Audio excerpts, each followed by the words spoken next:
కీర్తన గ్రంథము 8వ అధ్యాయము మొదటి వచనం మాత్రమే చదువు. దావీదు పెరిగి తీసుకున్న తర్వాత దావీదు మహారాజు రాసిన వెనకాల చేసిన క్రియలు దావీదు మహారాజు రాసిన కీర్తన గ్రంథము 8వ అధ్యాయము మొదటి వచనం మాత్రమే చదువు.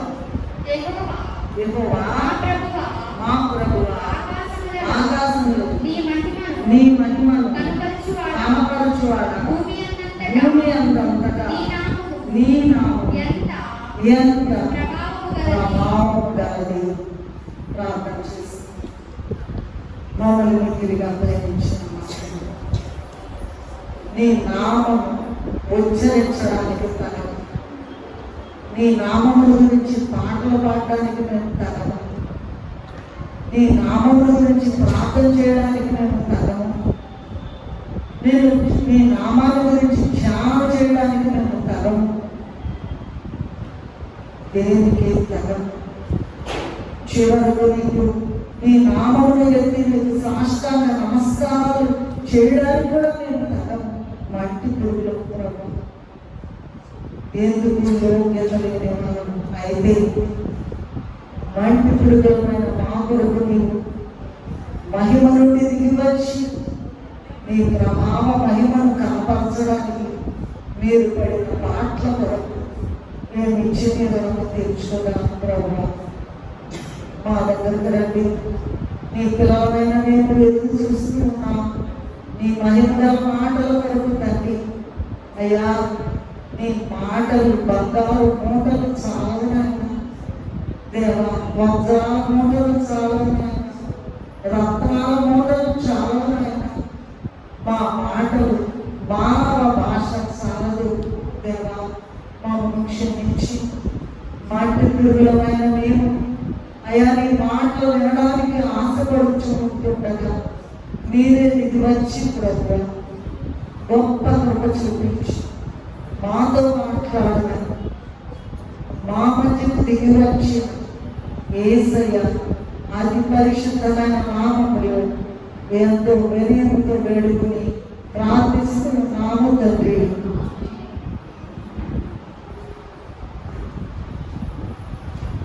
ఇదేమో మన వాక్య భాగము. కీర్తనలు 8వ అధ్యాయము మొదటి వచనము. యెహోవా మా ప్రభువా ఆకాశములలో నీ మహిమను కనపరచువాడా, భూమి అంతటా నీ నామము మళ్ళా చెప్తాం, భూమి అంతటా నీ నామము ఎంత ప్రభావం కలది. ఈ దినము ఈ ఒక్క వాక్యాన్ని మాత్రమే మనకు ధ్యానం చేస్తుంది. ఈ మాట తెలుగు బైబిల్లో నుండి చదువుతున్నానండి. మేము పుస్తకాలు రాస్తాం కనుక చాలా డిక్షనరీలు రిఫర్ చేస్తాం, చాలా రకాల బైబిళ్ళు కూడా రిఫర్ చేస్తాం. కనుక అసలు ఈ ప్రభావం అనేటువంటి మాట ఇంగ్లీష్లో ఏముంది అని నేను చూసినప్పుడు కింగ్ జేమ్స్ వర్షన్లో ఎక్సలెంట్ అనే మాట ఉన్నది. ప్రభావం, యేసయ్య ప్రభావం గురించి. దానికి ఆ డేట్స్ బైబిల్లో కూడా ఎక్సలెంట్ అనే మాట ఉన్నది. తర్వాత చేంబర్స్ డిక్షనరీలో చూస్తే సుపీరియర్ అనే మాట ఉన్నది, గ్రేట్ అనే మాట ఉన్నది, హైయెస్ట్ అనే మాట ఉన్నది. సరే, రిఫర్మేషన్ స్టడీ బైబిల్లో కూడా చూసాను నేను. ఆయన నామము ఎంత గొప్పదో, ఎంత ప్రభావం కాదో అనడానికి అక్కడ ఏం మాట వాడారంటే మ్యాజిస్ట్రిక్ అనే మాట వాడారు. ఏం మాట వాడారండి? మ్యాజిస్ట్రిక్. ఇంగ్లీష్లో వచ్చిన వాడు ఉంటే ఈ డిక్షనరీలన్నీ మీరు ఇంటికి వెళ్ళిన తర్వాత చూసుకోవచ్చు. మ్యాజిస్ట్రిక్ అనే మాట వాడారు. ఆయన నామము ఎంత గొప్పదో. దానికి మళ్ళా ఇంగ్లీష్ అర్థం చూసినట్లయితే అథారిటేటివ్ అధికారపూర్వకమైన డిక్టటోరియల్ అంటే అసలు తిరుగులేని అధికారం అట. ఈయనంట మాస్టర్ ఆర్టిస్ట్ అంట. ఇంత గొప్ప ఆర్టిస్ట్ భూమి అంతా కూడా ఆయన ఎక్కడా కూడా లేదు. ఆయన యొక్క శక్తి, ఆయన యొక్క ప్రభావము, ఆయన యొక్క అధికారము, ఆయన యొక్క బలము, ఆయన యొక్క మహిమ వివరించడానికి మానవ భాష సాధన. ఈ దినము మనం యేసుని ప్రభావం గురించి మాత్రమే, అందుకే పాటలన్నీ కూడా అన్ని నామముల కన్నా పైనామము, అన్ని నామముల కన్నా పైనున్న ఆకాశమందున క్రింద భూలోకమందున లేదు ఏ నామమున రక్షణ లేదు, లేదు పాప క్షమాపణని పాటలు చాలా పాడుతున్నారు. సో ఆయన యొక్క నామ ప్రభావం ఎంత శక్తి గలది.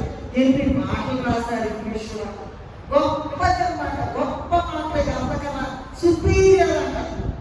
అంతకన్నా ఎవరు కూడా సోదరి అంత నామము తెలుసుకోలేక మన కష్టాలు పడుతూ ఉన్నాం.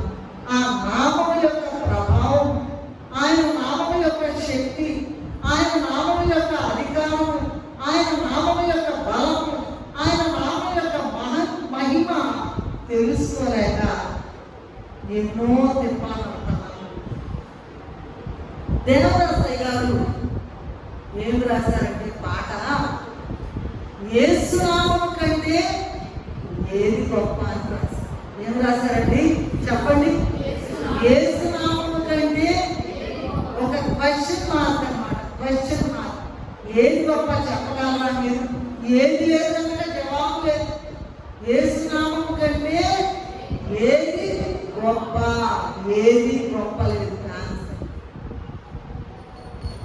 మరి ఒకసారి ఆయన యొక్క ప్రభావ మహిమను చూడడానికి యెషయా గ్రంథము 40వ అధ్యాయము, మనకు 5-6 ఎప్పుడు కూడా చెప్తూనే ఉంటారు.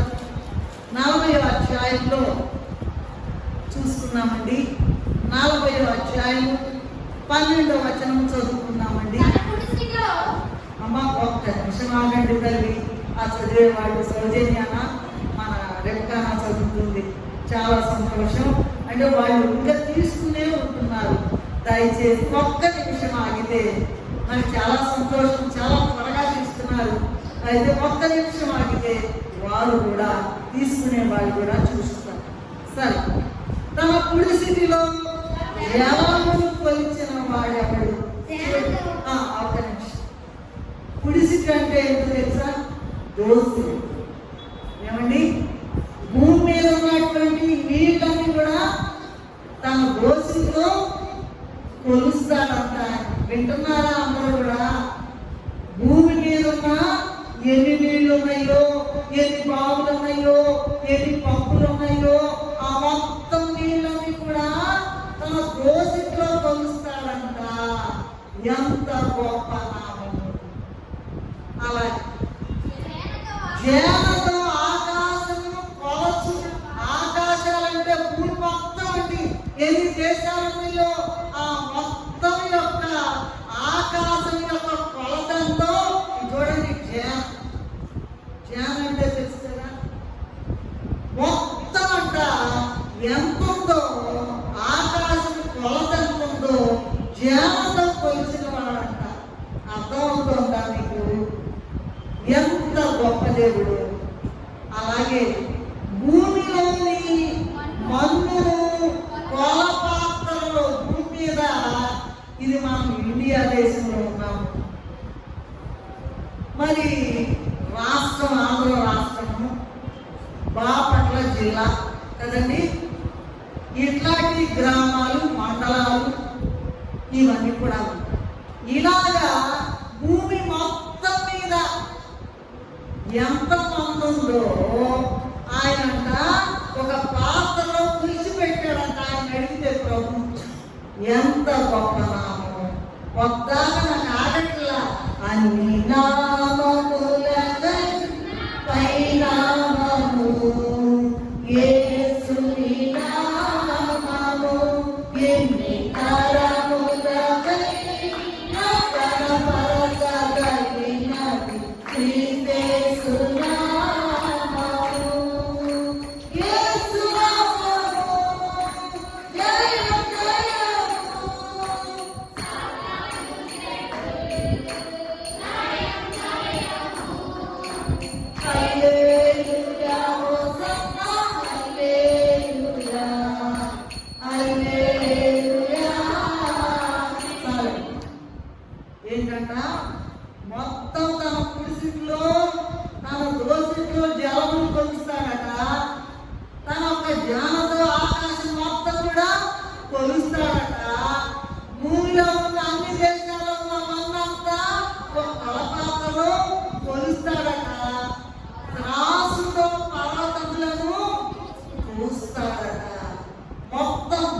ఎన్ని పర్వతాలు ఉన్నాయో ఆయనకి తెలుసు. అవన్నీ కూడా వాటి లెక్కెంతో వాటి బరువెంతో వాటిని చూస్తాడట. తూనిక చేత కొండలను చూస్తాడట.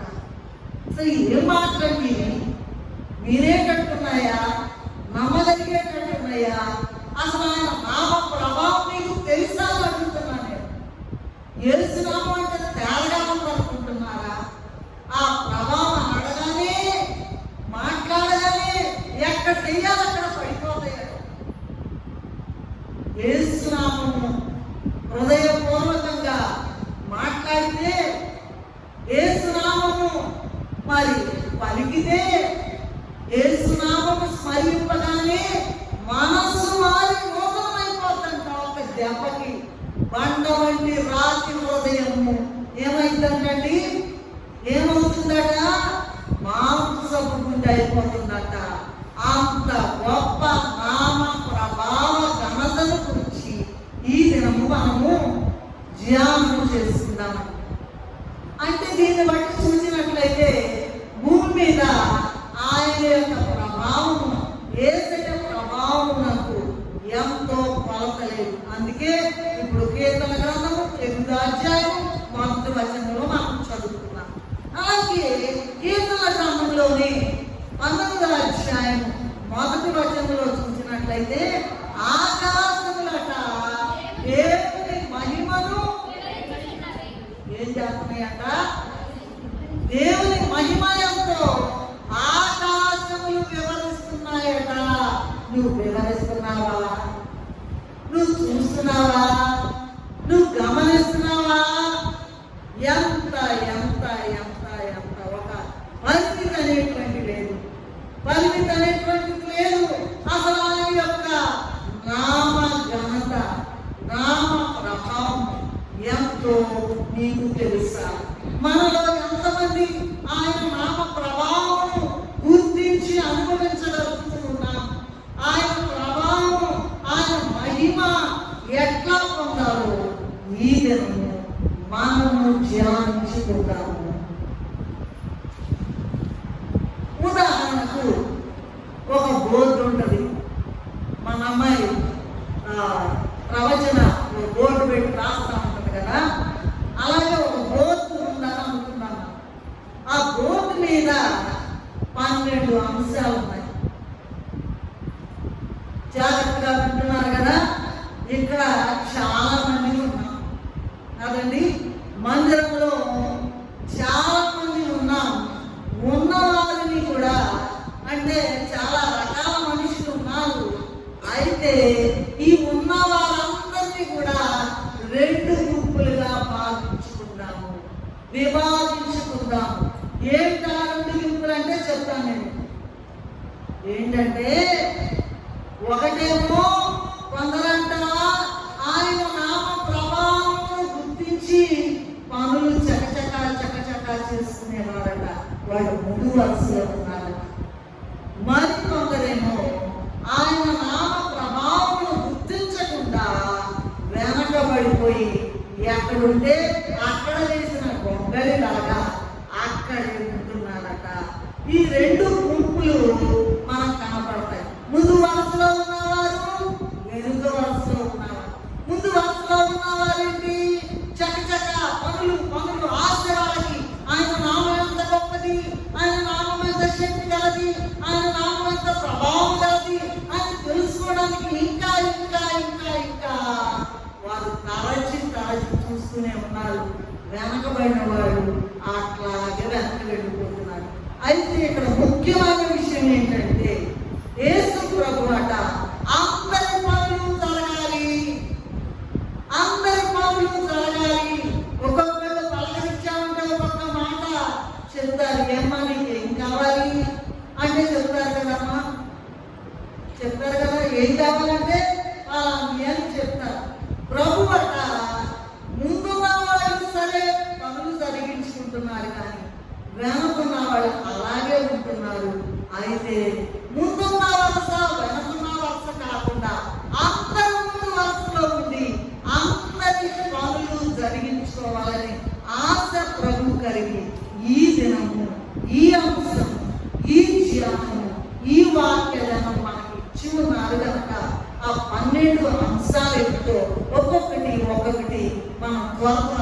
ధ్యానం చేస్తున్నాం. ప్రభు ఆశ ఏంటంటే ఎవరు వెనకబడకూడదట. ఎవరైనా సరే ఫస్ట్ క్లాస్ డిస్టింక్షన్ రావాలంట, ఇంకా ఏమన్నా ముందుంటే అది రావాలంట.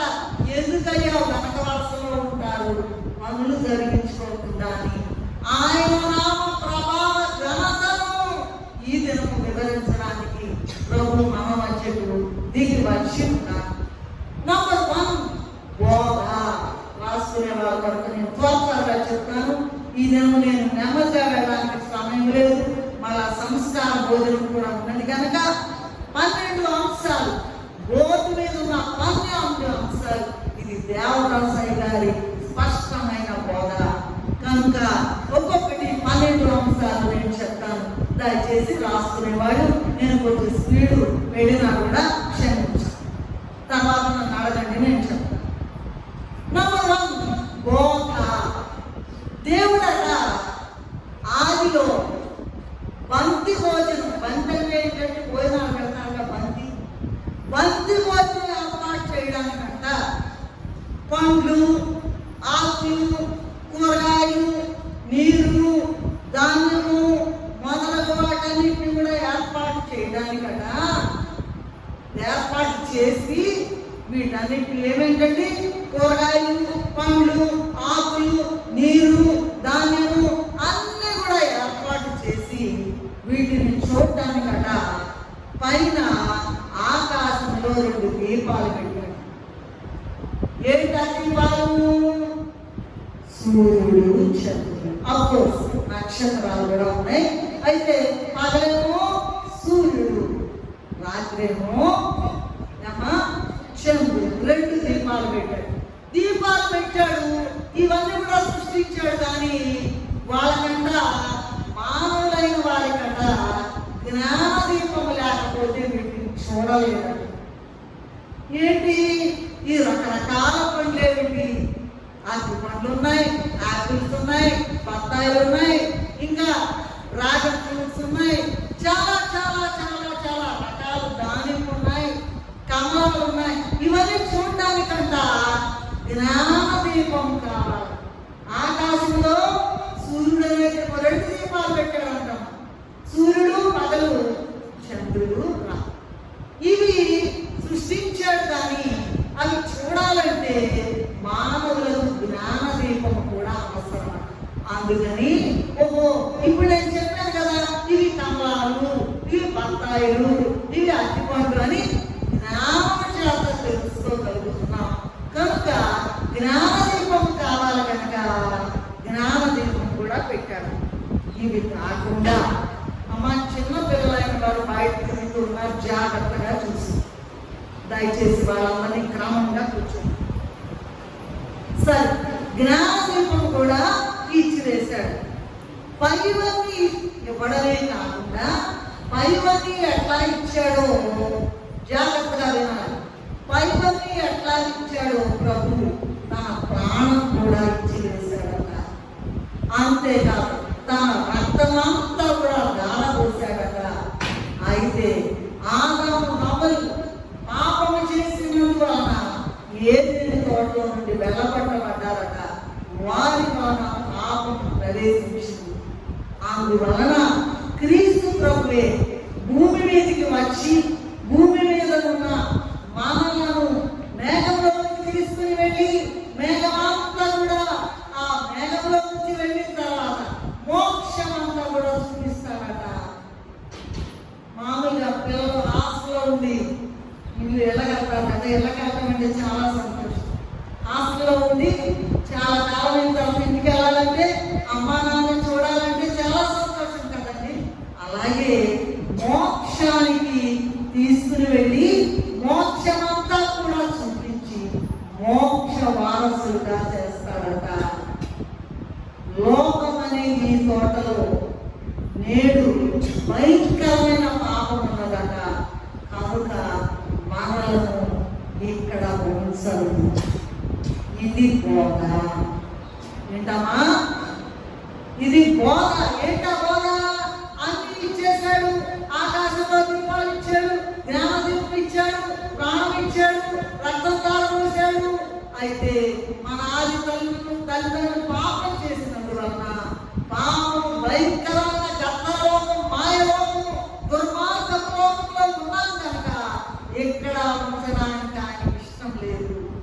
మేఘంలోనికి ఆయనే దిగి వచ్చి వేసి మనతో ఉండి మనతో నివసించి మేఘ వాహనములను మనకు తీసుకుని వచ్చి మనలను తీసుకుని వెళ్ళి మోక్షమంతా చూపించి మోక్షవాసులుగా చేస్తారు.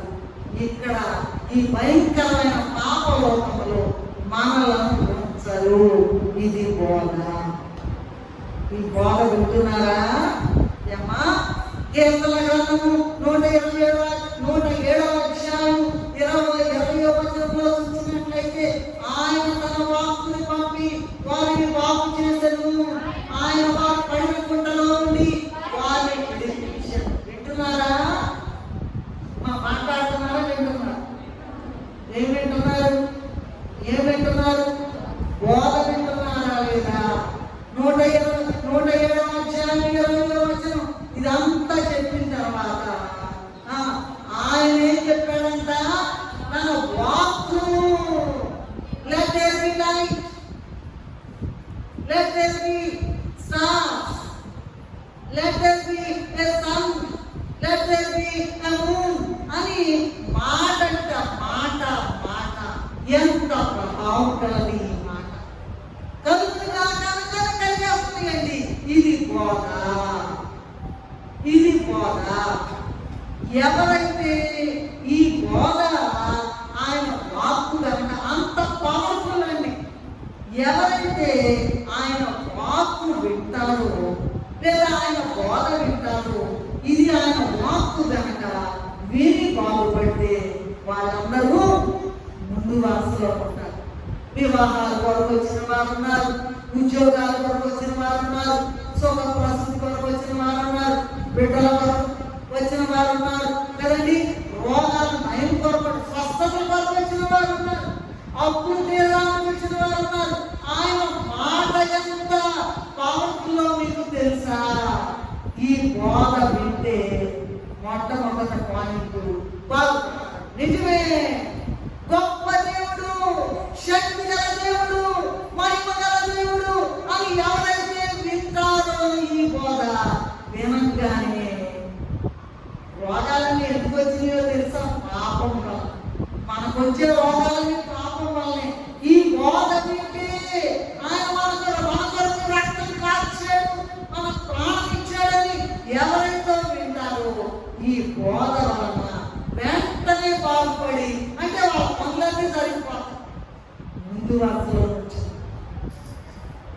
ఎంతో బోధ ఎంతో లెక్కలేదు, ఏమి లేదు అనుకుంటారు. 8 సంవత్సరాలని అనుకుంటారు. కనుక ముందు ఉంటారో, ముందు వరుసలో ఉంటారో, రెండవ వరుసలో వెనక ఉంటారో నాకు తెలియదు. ఇది బోధ. నంబర్ 1 ఏంటంటే 12 అంశాలని చెప్పాను. మొదటిది ఇది అన్నమాట, బోధ వినాలి. రెండవది ప్రార్థన. ఈ బోధ వినకుండా మిగిలిపోయారండి కొంతమంది.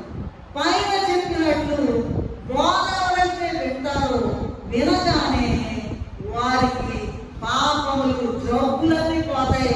వారికి ఏది కావాలో అది జరుగుతుంది. అమ్మా, బోధ వింటే నిజమే ప్రభావం, బోధ వింటున్నాను, అంత శక్తి గలవాడు తెలుస్తున్నాను అని ఎవరైతే బోధ వింటారో వాళ్ళకి వెంటనే వాళ్ళ పనులు అయిపోతాయి. ఏ పనైనా 7 సార్లు పనులు అయిపోతాయి. పెద్ద లిస్టు చెప్పాను కదా. పైన చెప్పినట్లు బోధ వినగానే కొందరి పనులు జరుగుతాయట, పాపములు జబ్బులు పోతాయట. కొందరంట అయ్యా నా పాపములు క్షమించి మోక్షము దయచేయమని ప్రార్థన చేస్తే రెండవది ప్రార్థన.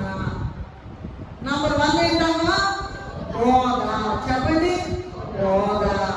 రెండవది ఏంటంటే బోధ వల్ల బాగుపడలేదు, బోధ వల్ల పనులు కావటం లేదు. అందుకని ఏం చేస్తారంట? అయ్యా నా పాపములు క్షమించయ్యా, పాపము చేత కొట్టబడుతున్నానయ్యా, మోక్షం దయచేయ్యా, అయ్యా నన్ను ఎట్లాగైనా సమస్య నుండి విడిపించాలని ఎవరు ప్రార్థన చేస్తారో ప్రార్థించడం వలన వారి పనులు జరుగుతాయి, వారి వ్యాధి పరిహారం అవుతుంది. అయినా కూడా రెండోది చేసినా కూడా మమ్మల్ని బాగుపడలేదన్న వెనక వాసులకే వెళ్ళి నంబర్ 1 మీరు బోధ ఎంతవరకు వింటున్నారు? బోధింటే మీ పనులు అయిపోతాయి. రెండోది ఏంటండి? ప్రార్థన చేస్తే మీ పనులు అయిపోతాయి. అంటే మీ పనులు జరగలేదంటే బోధ వింటలేదు, ప్రార్థన చేయలేదని అర్థం అవుతుంది. మూడవది చూసినట్లే ఎంత ప్రార్థన చేస్తున్నాం మన పనులు జరగడం లేదంటే ప్రార్థన సరిగ్గా చేయటం లేదని స్పష్టంగా తెలుస్తూ ఉంది. మూడవది బోధనగానే బోధకులంట చాలా మాటలు చెప్తారంట, చాలా గర్విస్తారు.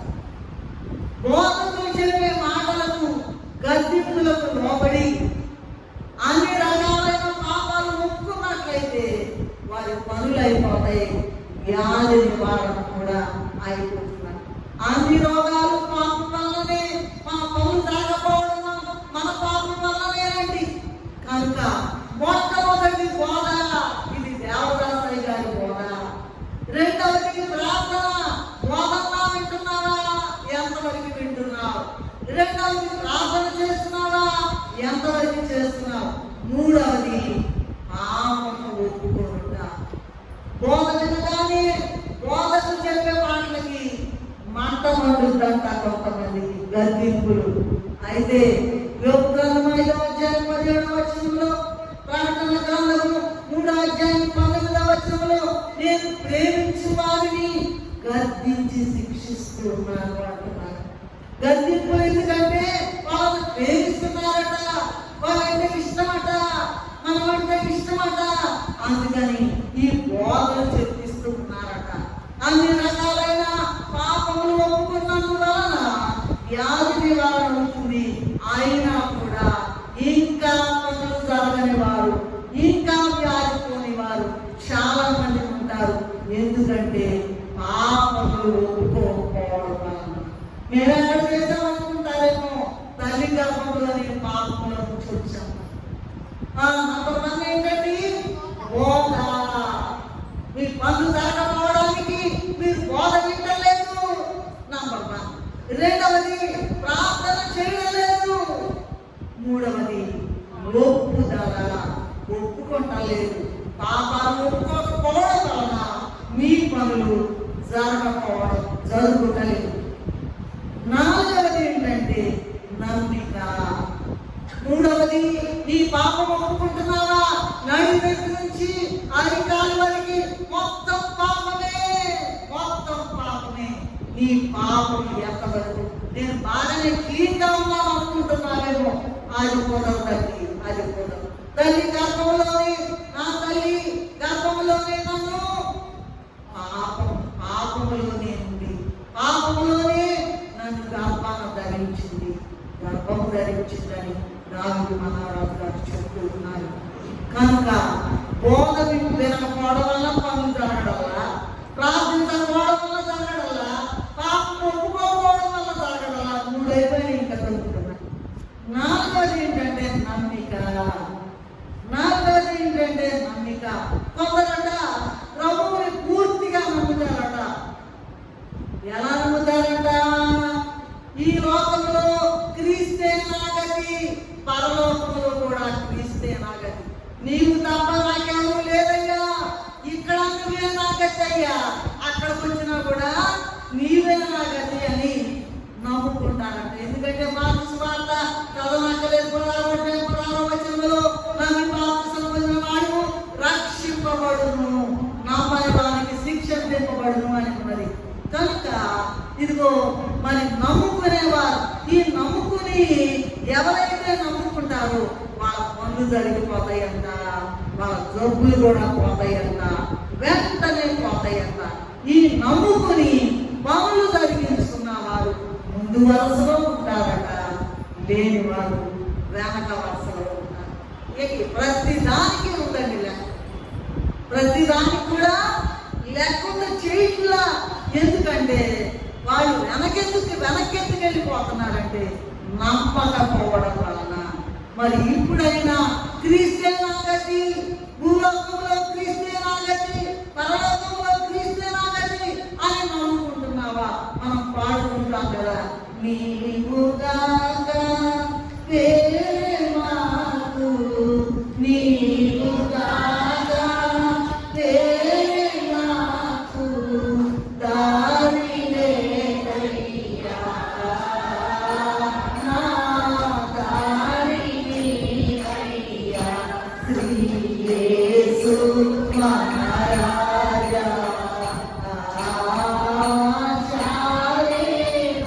నీకు దాకా వేరే నాకు దారి లేదయ్యా, ఇక్కడ భూలోకంలో లేదు, నేను అక్కడికి వచ్చిన తర్వాత పరలోకంలో కూడా నీదే గతి అని ఎవరైతే నమ్ముకుంటారో వారికి పనులైపోతాయి, వారికి జబ్బులు పోతాయి, స్వస్థత వస్తుంది.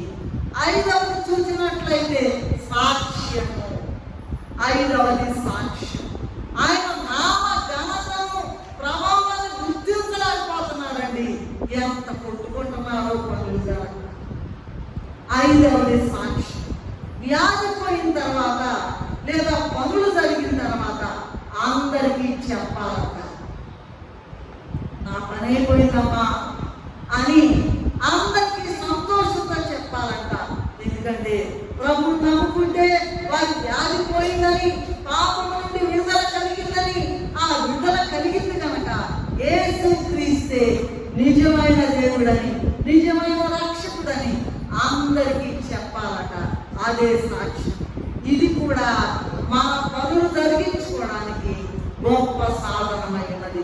లూకాసు వార్త 17వ అధ్యాయం 17వ వచనంలో మీరు చదవనక్కర్లేదు. కుష్ఠరోగులుంటే అందరినీ బాగు చేస్తే ఒక్క ఆయన తిరిగి వచ్చాడు, మిగతా వాళ్ళ సంగతి ఏంటి? సాక్ష్యము. కొంతమంది పనులు జరిగినా కూడా సాక్ష్యము చెప్పరు. అందువలన మీరు మిగతా పనులు ఏది జరగటల్లా. సాక్ష్యం చెప్పిన వారు ముందు వరుసలో ఉంటున్నారు, మిగిలిన చెప్పని వారు వెనక వరుసలోకి వెళ్ళి.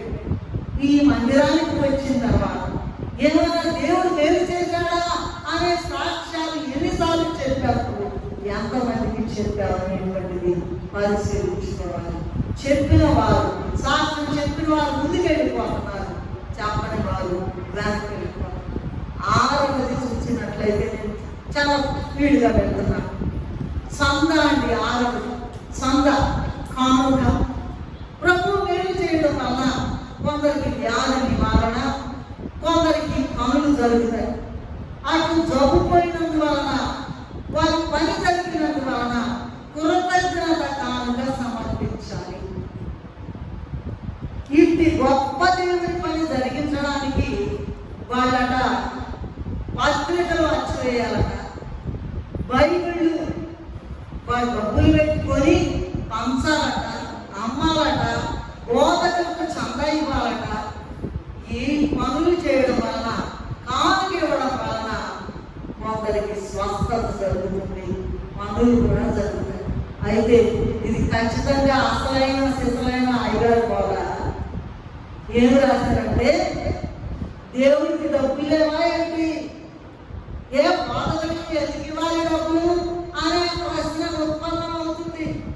దేవుడికి డబ్బులు కాదండి, ఆకాశం అంతా ఆయనదే, భూమి అంతా ఆయనదే, సముద్రం అంతా ఆయనదే, పర్వతాలన్నీ ఆయనదే, మొత్తం ఆయనదే, సర్వభూమికి రారాజు ఆయన. అయితే మనిషి యొక్క కృతజ్ఞత కోరుకుంటున్నాడు కనుక కృతజ్ఞత కానుకగా ఆయనకు సమర్పించాలట. ఆ కానుక వేస్తున్నావా లేదా? కానుక వేస్తున్నావా లేదా? కృతజ్ఞత కానుక వేసిన వారు ముందు వరుసలో ఉంటారట, లేదు వారు వెనక వరుసలో. ఎంత ఈ వాక్యం ఎక్కడో చూసినప్పుడు ఆ పేపర్ నాకు ఎంతో ఎంతో ఆశ కలిగింది. ఏంటి మాట మీరు ఆలోచించండి. ఇంటికి వెళ్ళిన తర్వాత కూడా గుండంతా కూడా పగిలిపోయేటువంటి మాటలు, మనలను ఈ వాక్యం నిలదీసే మాటలు ఉన్నాయండి. కనుక ఆలోచన ఏంటమ్మా? సంద లేదా కానుక. 7వ చూసినట్లయితే సేవ. ఏంటి సేవ అంటే బాగుపడిన పిదప సాక్ష్యం ఇవ్వాలట. సాక్ష్యం ఇవ్వడమే కాకుండా మీ ఊరిలో మొదటి నుంచి మీరు విన్న బోధంతా అందరికీ చెప్పాలి, అందరికీ తిరిగి చెప్పాలి. చెబుతున్నారా? ఇళ్లలోనే కూర్చుని మేమంటే ఏమనుకుంటున్నాం, నేనంటే ఏమనుకుంటున్నాను, నేనంటే ఆడలేదు మాట్లాడేది, అలా కాదు, అలా కాదు. మోక్షం వెళ్ళాలంటే సేవ చేయాలట. మీరు విన్న బోధంతా కూడా ఇతరులకి చెప్పడానికి త్వరపడాలట, కానీ సిగ్గుపడకూడదట, అవమానంగా భావించకూడదట. మీరు చెప్పిన ఆ బోధని ఇతరులు కూడా బాగుపడాలి, బాగుపడతారు కూడా. వారి పనులన్నీ కూడా జరుగుతాయి. అదే సేవ చేయటం. ఎంతమందికి చెప్తున్నారు? ఊరంతా తిరిగి చెప్పాలట. కనీసం మీ ఇళ్ళ చుట్టుపక్కల వాళ్ళు వెళ్తున్నారా? అదే సేవ చేయటం అంటే. ఈ సేవ చేయడం అనేటువంటిది భారముగా భావించకూడదు. హృదయపూర్వకంగా, ఎంత కష్టమైనా సరే ఇష్టపూర్వకంగా సేవ చేయాలట. మరి ఇతరులకి చెప్తున్నామా? ఇది 7వ అంశం. 12 అంశాలు అన్నారుగా నేను యేసునామ ప్రభావంలో. ఇది 7వ అంశం. 8వది ఏంటంటే బాప్తిస్మము. నీటితో ఇచ్చే బాప్తిస్మం వల్ల ఎవరితో కలిసినట్లు? ఫర్ ఎగ్జాంపుల్ అనిలైన వారు బాప్తిస్మం పొందితే ఎవరితో కలిసినట్లు? కొంతమంది ఏమంటారంటే మతంలో దిగామండి అంటారు. అది మతంలో దిగడం కాదు, ఎక్కడం అన్నమాట. కొందరు బోధకులు తల మీద నీళ్లు పోసి బాప్తిస్మం ఇస్తారు. మరికొందరు బోధకులు ముంచుడు బాప్తిస్మం ఇస్తారు. ఏ రకంగా బాప్తిస్మం ఇచ్చినా పర్వాలేదు, కానీ నామకార్థంగా బాప్తిస్మం ఇస్తే మీకున్న వ్యాధి పోదు, మీ పని జరగదు. అయితే నిజమైన బాప్తిస్మం తీసుకుంటే ఖచ్చితంగా పాపములు, జబ్బులు పోతాయి, పనులు జరుగుతున్నాయి, అనుకున్న పనులన్నీ కూడా జరుగుతాయి. మరి బాప్తిస్మం కొరకు సిద్ధపడుతున్నామా? ఇది 7వ అంశం. 8వ అంశం ఏంటంటే పరిశుద్ధాత్మ బాప్తిస్మం. ఇదేంటంటే వాళ్ళు బాప్తిస్మం చెప్పారుగా. 2వ బాప్తిస్మం ఏంటి అంటే బోధకులు ఇచ్చేదేమో నీటి బాప్తిస్మం అట, క్రీస్తు ప్రభు ఇచ్చేది పరిశుద్ధాత్మ బాప్తిస్మం అట. ఎందుకంటే విగ్రహాలు చూడలేవు, నడవలేవు, మాట్లాడలేవు, ఎందుకంటే వాటికి ప్రాణం లేదు. అలాగే మనలో కూడా పొద్దునే నీటి బాప్తిస్మం తీసుకుంటే లాభం లేదండి, పరిశుద్ధాత్మ కావాలి. అందుకని మనలో కూడా ఆత్మ లేకపోతే జీవం లేనట్లే. ఎందుకంటే బోధకులైన వారు అన్ని స్థానాల్లో ఉండలేదు. ప్రభు అయితే 24 గంటలు మనతోనే ఉంటారు. ఫర్ ఎగ్జాంపుల్ ఇప్పుడు భోజనం తిన్నారా అని అడగడానికి ఏం చేస్తామండి? భోజనం చేశారా, భోజనం తిన్నారా, అయిపోయిందా, నీళ్ళు కూడా తాగారా, పచ్చడి వేసుకున్నారా, కూర కూడా వేసుకున్నారా అని అడుగుతారంటండి. భోజనం తినడం అంటే ఇదిగో మరి పరిశుద్ధాత్మ బాప్తిస్మం విషయంలో అలా మనం అవన్నీ అడగకుండా భోజనం చేశారా అని మాత్రమే అంటామండి. కూర తిన్నారా, పచ్చడి తిన్నారా, నీళ్లు తాగారా అని అడగదండి. అలాగే ప్రభు పొందినట్లుగా నీటి బాప్తిస్మం, పరిశుద్ధాత్మ బాప్తిస్మం 2 పొందాలి. ఈ 2 ఒకటే, బైబిల్ కూడా ఒకటి. అయితే బాప్తిస్మం పొందిన తర్వాత వ్యవధారణ పెడితే అటు వారు బాగుపడరు. పరిశుద్ధాత్మ బాప్తిస్మం పొందితే ఖచ్చితంగా బాగుపడతారు, పనులు అయిపోతాయి. మరి పరిశుద్ధాత్మ బాప్తిస్మం పొందారా? ఇది ఎన్నోదమ్మా? 9వ. 10వది ఏంటంటే సంస్కారం. ఇది మన సంస్కారం. బాప్తిస్మం పొందిన వారు నెలకొకసారి సంస్కారం తీసుకోవాలి. బోధకులైన వారు ఇప్పుడే కదా చదివించారు అయ్యారు. 1 కొరింథీయులకు రాసిన పత్రిక 11:23 చదువుతున్నట్లయితే వారు మరి రొట్టె ఇస్తూ ఇది ప్రభు శరీరం అని మనకి జ్ఞాపకం చేస్తారు. ద్రాక్షారసం ఇస్తూ ఇది ప్రభు రక్తం అని జ్ఞాపకం చేస్తారు. ప్రభు యొక్క శరీరము, ప్రభు యొక్క రక్తము మనలోకి వస్తేనే కానీ మనము పరలోకానికి వెళ్ళలేము. అయితే ఒక ముఖ్యమైన విషయం ఏంటంటే ఇక్కడ మనిషి స్నానం చేసి భోజనం చేయకుండా ఉంటే బతుకుతాడా?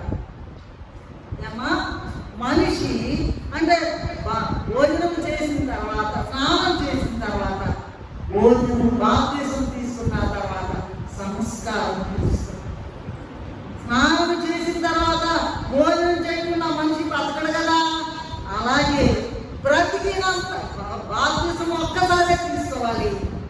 మనిషి యొక్క జీవితం కూడా ఇంకో ఒకేసారి కనుక సంస్కారము, మరి మనిషి పుట్టడం ఒకేసారి, బాప్తిసం తీసుకోవడం కూడా ఒకేసారి. అయితే సంస్కారం అనేది బ్రతికినంత కాలం తీసుకున్నట్లయితే చాలా రోగాలు పోతాయట, పనులన్నీ అవుతాయట.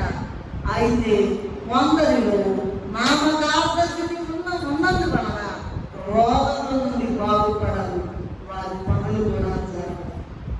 అందువలన ఇది ఎన్నదమ్మా? 10వ సంస్కారం. బ్రతికినంత కాలం పౌరులెత్తుకొని రావాలి. అందుకే రాశారు కదా, ప్రభు సంస్కారం విందు, సంస్కారం విందు, పౌరులెత్తుకొని రండి, ప్రభువే మన విందు. ఎంత గొప్ప మాట! బ్రతికినంత కాలం తీసుకున్నట్లయితే మన రోగాలు పోతాయి, మన పనులన్నీ అయిపోతాయండి. 11వ ఏంటంటే, అంటే మీరు సంస్కారం కొరకు సిద్ధపడుతున్నారా? తీసుకుంటున్నారా? ఎక్కబట్టి అట్లా కదండి, అయోగ్యంగా తీసుకుంటే రోగాలు వస్తాయి. జాగ్రత్త, అనవసరంగా రోగాలు వస్తాయి. అయోగ్యంగా పుచ్చుకోకూడదు. అయ్యా అయ్యా అయ్యా అని కాళ్ళు పట్టుకుని తీసుకోవాలట. ప్రభువే స్వయంగా ఇస్తారు. ఇంకా నేను వివరించడానికి సమయం చాలు కనుక నేను వివరించలేదు. ప్రభు అవకాశం ఇస్తే మరొకసారి. 11వది ఏంటంటే దర్శనము. ప్రభు కొందరికి దర్శనం ఇచ్చి వ్యాధి తీసేస్తారంట, వాళ్ళ పనులు జరిగిచ్చేస్తారంట. అయినా కూడా కొందరికి వ్యాధి పోదంట. ఎందుకంటే ప్రభు వచ్చి దీవిస్తే కూడా, ప్రభు వచ్చారా, దీవించారా, వద్దలే, ఇదంతా భ్రమ, ఇదంతా కళ, ఇదంతా ఊహ అని అనుకుంటారంట. అటువంటి వారిలో వ్యాధి కాదు, పిలిచిపోదు. ప్రభు వచ్చే కూడా వాళ్ళు భ్రమ, కళ, ఊహ అనుకుంటారంటండి. ఈ 11 గుంపుల్లో ఇప్పుడు మనం ఇది 11వ కదండి, 11 గుంపుల్లో ఉన్నవాళ్ళు కొందరు బాగుపడతారంట, మరి కొందరు అస్సలు బాగుపడతారు. ఇటువంటి వారంట, వింటున్నారా? ఇటువంటి వారట నోరు నెత్తి బాదుకుంటూ, అయ్యా కొందరిని బాగు చేసావు కదా, నన్ను బాగు చేయలేదు, ఇదేమి అన్యాయం అంటారంట. ఏమంటారంట? వాళ్ళు బాగయ్యారు, వాళ్ళ పిల్లలు పుట్టారు, వాళ్ళ పెళ్ళిళ్ళని, వాళ్ళ సుఖప్రసూతి ఇచ్చారు, అవి ఇచ్చారు, ఇవి ఇచ్చారు, ఇదే అన్యాయం అయ్యా, కొందరిని బాగు చేసావు, నాకు జరగలేదని అంటారు. ఇటువంటి వాళ్ళంట, వినండి జాగ్రత్త, ఇటువంటి వాళ్ళంట కొంచెం ఒక ఉపాయం ఆలోచిస్తారంట. ఏంటది? అయ్యా పైలే మా పొద్దు కానీ అన్నీ చూసాము, అన్నీ పొందాము అని ఊరుకుంటే, ఇస్తామని ఊరుకుంటే కానీ పెట్టుకుంటా వలన, ఏమంటది? కానీ పెట్టుట వలన గొప్ప జయం వస్తుందట, స్వస్థత పొందుతారట, పనులు జరుగుతాయట. అది 11వ అంశం. ఎన్నో అంశము? 11వ అంశం. 12వ అంశం ఏంటంటే స్థుతి. 11వదేమో దర్శనము, 12వది ఏంటంటే స్థుతి. కీర్తన గ్రంథము 9వ అధ్యాయం 1వ వచనంలో చూసినట్లయితే, నా పూర్ణ హృదయముతో నేను యెహోవాను స్తుతించెదను, యెహోవా నీ అద్భుత కార్యములన్నిటినీ నేను వివరించెదను అని చెప్తా ఉన్నాడు మహారాజు గారు దావీదు. మనుషులు చేసే స్థుతి అట, జాగ్రత్తగా వినండి ఈ మాట. మనుషులు స్థుతి చేస్తే, మనుషులు చేసే స్థుతి అట, ఇటు మనుషులకి వినపడాలంట, అటు దేవుడికి కూడా వినపడాలి. మనుషులు కూడా చూసి నేర్చుకుంటారంట, ఎంత బాగా స్థుతి చేస్తుంది. మనుషులు చేసే ఇటు మనిషికి అటు దేవునికి కూడా వినబడాలట. ఓ దేవా, పైన ఉన్న అంశాలన్నింటినీ అంటే 11 కూడా నెరవేర్చానయ్యా, అయినా నా చదువుకోలేదయ్యా, అయినా నా పని జరగలేదయ్యా. పోయిన వారికి మంచిదే, నేలే జరిగిందిగా, పాపం పనులు అయిపోయినాయి, నాకు మాత్రం పోలేదు. ఇది కూడా మేలేనంటారు, ఇది కూడా మేలేను, జరగకపోతే పోయింది అనుకుంటారా? అనుకోరు అని అనాలట. జరగకపోయినా ఇది మేలే, నా డబ్బు తీసివేస్తే, ఎందుకంటే నా డబ్బు తీస్తే ఏదో కీడు కావాల కనుక నీకు ఇష్టమైనప్పుడు నా పని జరిగిస్తావు, నీకు ఇష్టమైనప్పుడు నాకు వ్యాధి తీసివేస్తావు, నా పని జరిగిస్తావు. నీకు కోటాను కొట్టేస్తావు అప్పుడములు, నేను కనపడుతుంది కదా. ఈ తీసివేస్తే, ఈ ఇబ్బంది తీసివేస్తే నాకేదో కీడుంది, అది నాకు తెలియదు. ఈ తప్పు తీసివేయనందుకు స్తోత్రం అని చేయాలి. అమ్మా, ఈ జబ్బు తీసివేయనందుకు, ఈ పని జరిగించినందుకు నీకు స్తోత్రం అని చెప్పినప్పుడు అంట గొప్ప మార్పు వచ్చేస్తుందట, గొప్ప స్వస్థత వచ్చేస్తుందట, గొప్ప పనులు జరుగుతాయట. విన్నారా? ఈ బోర్డు మీద ఉన్న 11 అంశాలు, ఈ 12 అంశాలు నెరవేరుతున్నారా? నెరవేర్చలేదు కనుక నీ పనులు జరగడం లేదని ఈ దినము ప్రభు స్పష్టంగా మనకు చెప్తున్నాడు. అయితే ఈ వాక్యాన్ని ముగించే ముందు ఒక చిన్న సాక్ష్యం చెప్తామని నేను ఆశిస్తున్నాను. ఈ 12 అంశాలు అయిపోయినాయి కదా. ఏంటంటే యేసు ప్రభు యొక్క నామ ప్రభావం గురించి, ఘనతను గురించి నా వ్యక్తిగత సాక్ష్యం ఒకటి ఉంది. ఎందుకంటే నా జీవితంలో ప్రతి ఒక్కటి కూడా యేసు నామ ప్రభావమే. అన్ని అద్భుతకరమైన సాక్ష్యాలు, ఒక్కడు కూడా స్వయం సొంతగా జరగదండి, అన్ని యేసయ్యే అద్భుతాలు జరిగిస్తాడు. వాటిలో ఒక చిన్న అంశం చెప్దామని నేను ఆశిస్తూ ఉన్నాను. నేను పీజీ చదివేటప్పుడు మాకు ఒక పేపర్ ఉందండి, ఎవరైనా అడగచ్చు. నేను చదువుతున్నది political science and public administration. దాంట్లో ఒక పేపర్ ఉంది, దాని పేరంటే జనరల్ ఎస్ఎస్. సబ్జెక్ట్ పేరేంటండి? General SS. అంటే దానికి సిలబస్ లేదు, ఏమీ లేదు. కేవలము సంవత్సరం అయిన తర్వాత 5 టాపిక్లు మాత్రమే ఇస్తారు. 5 టాపిక్లో ఒకటి ఎన్నుకుని 3 గంటలు రాయాలి. ఏమీ తెలియదు, ఏమీ లేదు, సబ్జెక్ట్ లేదండి. నేను రాసిన సబ్జెక్టు సంగతి మాట్లాడు. సరే, ఏదైనా తీసుకోవాలి, ఏది కాదనుకోండి 3 గంటలు వేస్తే ఫెయిల్ అయిపోవాలి. సరే, ఇచ్చారు. ఏంటంటే ఏదైనా చూస్ చేసుకున్నాం అనుకోండి, ఒక టాపిక్ చూస్ చేసుకున్నాం అనుకోండి, ఒక అరగంట రాసిన తర్వాత ఏమి రాకపోతే ఏం తెలియదుగా, సిలబస్ లేదు కదయ్యా. గంట రాసినాక ఏమి రాకపోతే, గంటన్నర రాసిన తర్వాత ఏమి రాకపోతే, 2 గంటల తర్వాత ఏమి రాకపోతే వృధా కదా, ఇక ఫెయిల్ అవ్వడమే. మరి ఏమీ రాకపోతే ఏం చేయాలి? 3 గంటలు రాయాలి కదా. సరే, బలంగా ప్రార్థన చేసుకున్నా, నాకేం తెలియదు, సిలబస్ లేదు, ఏమి రాయాలో తెలియదు. ఒక టాపిక్ చూస్ చేసుకుని, ప్రభువా నువ్వు అద్భుతగాడు అంటారు కదా, నీ నామం ఎంతో గొప్పదంతగా అంటారు కదా. అందరూ వినండి, చదువుకున్న వాళ్ళందరూ, పిల్లలందరూ, ఉద్యోగస్తులందరూ కూడా వినండి. ఆశ్చర్యం ఏంటంటే ఆ 5లో ఒక టాపిక్ చూస్ చేసుకున్నాను. నా జీవితంలో నేను రాసిన ఆ టాపిక్ మర్చిపోనండి. సరే, అది కరెక్టో కాదో తెలీదు, 3 గంటలు టైం వేస్ట్ అయిపోతామని వణికిపోతా భయపడుతూ ఒక టాపిక్ తీసుకుని మొదలుపెట్టాను. ఆ టాపిక్ నా జీవితంలో ఎప్పుడు నేను మర్చిపోలేను. ఏంటంటే ఆ టాపిక్ పేరు నేషనలిజం ఇన్ వెస్ట్ ఏషియా. ఇది సాక్ష్యం అనేది ఎవరికైనా క్లియర్గా ఉండాలి కనుక నేను టాపిక్ కూడా చెప్తున్నాను. Nationalism in west Asia. దానికి నేను ఏం రాశానంటే, చాలా చిన్న కంట్రీస్ ఉన్నాయి. మరి సిరియా ఉంది, జోర్డన్ ఉంది, పాలస్తైన్ ఉంది, మరి ఇంకా సిరియా ఉంది, ఇంకా అనేక Iran, Iraq, Kuwait, Lebanon, Jordan, Iran, ఇవన్నీ కూడా పాలస్తీన్ అన్నీ రాశానండి.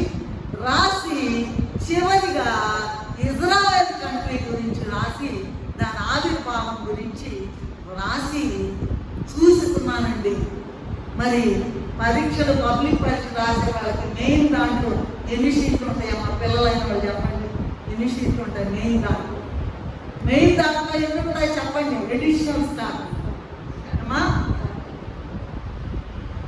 8 పేజీలు కానీ 10 పేజీలు కానీ ఉంటుంది మెయిన్ షీట్ ఇచ్చిన. ఆ తర్వాత నీ ఇష్టం ఎన్ని ఎడిషనల్స్ తీసుకుంటే అన్ని ఎడిషనల్స్. నేను క్లాస్కి వెళ్ళేటప్పుడు పిల్లలకి మొదటి రోజు మాట చెప్తాను, ఏమీ తెలియకోకుండా ప్రార్థన చేసుకుని తర్వాత చూశాను నేను 8 పేజీలు రాశాను. నాకు తెలీదు, ప్రభువే వచ్చి రాయించారు పక్కన నిలబడి.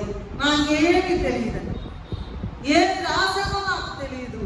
ఆలోచించండి, దేవుడే గ్యారంటీగా దిగి వచ్చి రాయించారు. బెల్లం కొట్టిన తర్వాత 8 లీటర్ గారు వచ్చి నా పేపర్ రాసుకునేదాకా నాకేం రాశాను నాకు తెలియదు. కానీ నేను రాసినటువంటి ఆ పేజీలను తెలుసా మీకు? 167 పేజీలు.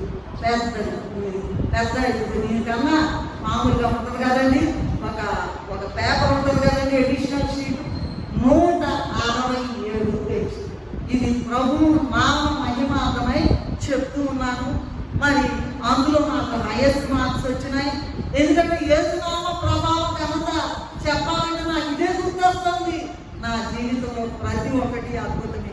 రాసిన తర్వాత మా ప్రొఫెసర్ గారి దగ్గరికి వెళ్ళి, సార్ గారు, ప్రొఫెసర్ గారు, నేను ఈ క్వశ్చన్కి ఇది రాశానండి, ఇది కరెక్టేనా అసలు అని అడిగితే అన్నారు, అమ్మా మీకు ఐడియా ఎలా వచ్చింది?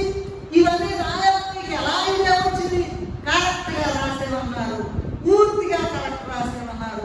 ఇది దేవుని మహిమ కొరకు మాత్రమే చెప్తూ ఉన్నాను. నాకు గవర్నర్ గారి అవార్డు రావడానికి ఇది కూడా ఒక కారణమని నమ్ముతున్నాను. నాకేం తెలియదండి, ఒక సబ్జెక్ట్ లేదు, ఒక సిలబస్ లేదు, ప్రారంభం ఎలా చేశానో నాకు తెలియదు. ప్రభువే నా ప్రక్కన ఉండి రాయించారు. పిల్లలు స్టూడెంట్స్ చెప్తే మరి నోళ్ళు ఎలా తెలుస్తారు? నోరు మీరు ఒక అరగంట దాకా. నిజమేనా? 167 పేజీలు ఎలా రాశారు? అన్ని ఈ మాట చేస్తుంటే నాకు కన్నీళ్ళు మునుగుతా ఉన్నాయి. ఎందుకంటే ఇంత గొప్ప మహిమ చూసిన తర్వాత నేను ఇంకా వెనక్కి తిరగలేదు. నా జీవితం ప్రతి ఒక్కటి కూడా అసాధ్యమైన కార్యాలే. కనుక మరి నేను పొందిన ఈ మహిమ, నేను పొందిన ఆయన నామ ఘనత, ఆయన ప్రభావము, మేము పొందిన ఈ ప్రభావం అందరూ కూడా పొందాలని ఆశతో ఈ చిన్న ఒక్కటే చెప్తున్న ఈ చిన్న సాక్ష్యం, మీరు కూడా అటువంటి అసాధ్యమైన కార్యాలు ప్రభువు ద్వారా మాత్రమని పొందుకోవాలని ఆశతో ఈ వాక్యాన్ని ముగిస్తున్నాను. అట్టి కృప తండ్రి మీకు అందరికీ అనుగ్రహించునుగాక. మమ్మల్ని మిక్కిలిగా ప్రేమించిన నా ప్రభు, నేనేమి చేయలేదు, నేనే వచ్చావు, నేనే ఉన్నావు నాయన, నేనే రాశావు నాయన.